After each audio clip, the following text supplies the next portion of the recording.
Assalamualaikum warahmatullahi wabarakatuh. Perkenalkan, nama saya Arif Fadlur Rahman dari jurusan Sejarah Peradaban Islam kelas 4D. Nah, kali ini saya akan mereview 3 buku dari karya Bapak Dr. Asep Ahmad Hidayat. Buku-buku ini sangat bermanfaat gitu untuk memperluas wawasan kita tentang dunia Islam, baik dari sisi sejarah spiritual, dinamika sosial, hingga kajian kawasan Islam secara global. Nah, kali ini saya akan mereview buku yang pertama, yaitu membahas tentang yang berjudul Sejarah Tarekat, Sejarah Tasawuf dan Tarekat.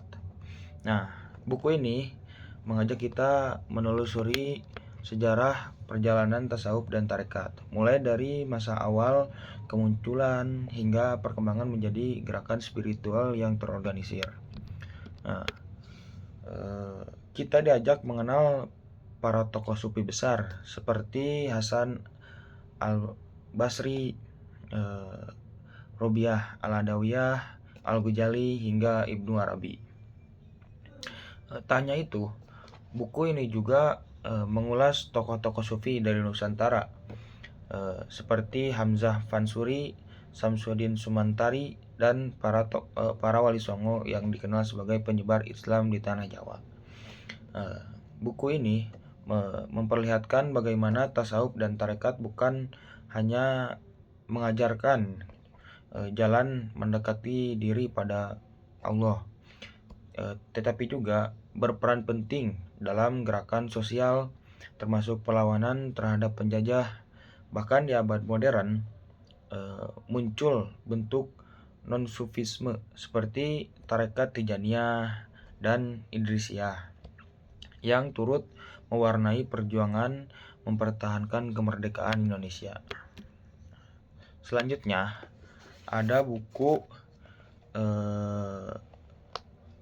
Sejarah Sosial Muslim Minoritas Etnis Melayu di Nusantara. Nah, buku ini mengangkat tema perjuangan gitu dan dinamika kehidupan Muslim minoritas Melayu yang tersebar di berbagai negara Asia Tenggara non-Muslim, seperti di Patani di Thailand, terus Singapura, Filipina, dan Timor Leste. Nah, penulis menggambarkan bagaimana mereka menjaga identitas Islam dan budaya Melayu di tengah tekanan dan dominasi politik mayoritas gitu. Kita bisa melihat bagaimana panjangnya perjuangan Muslim Moro di Filipina dalam melawan penjajahan Spanyol dan Amerika, hingga upaya mencapai perdamaian melalui perjanjian Tripoli. Nah, di buku ini juga mengungkap dinamika Muslim di Patani, yaitu di Thailand, yang berjuang mempertahankan hak-haknya di tengah kebijakan keras pemerintah Thailand, dan kisah Muslim di Timor Leste, baik setelah maupun sesudah integrasi dengan Indonesia. Nah, buku ini benar-benar membuka mata kita gitu, bahwa menjadi Muslim minoritas itu bukan sekedar soal jumlah, tetapi juga soal perjuangan untuk tetap eksis dengan identitasnya.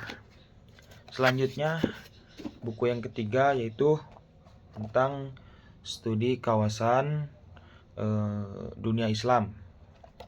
Nah, buku ini membahas bagaimana kita mempelajari dunia Islam secara luas, mulai dari sejarah perkembangan studi kawasan sejak masa peperangan dingin hingga masa setelah runtuhnya Uni Soviet.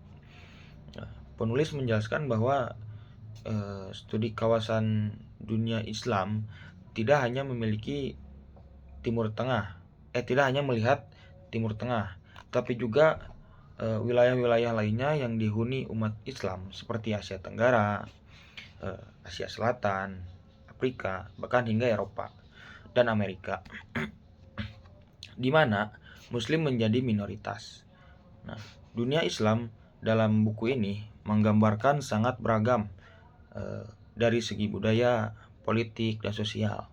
Buku ini juga membahas pentingnya pendekatan multidisipliner untuk memahami dunia Islam secara utuh, karena setiap kawasan punya dinamika dan tantangannya masing-masing.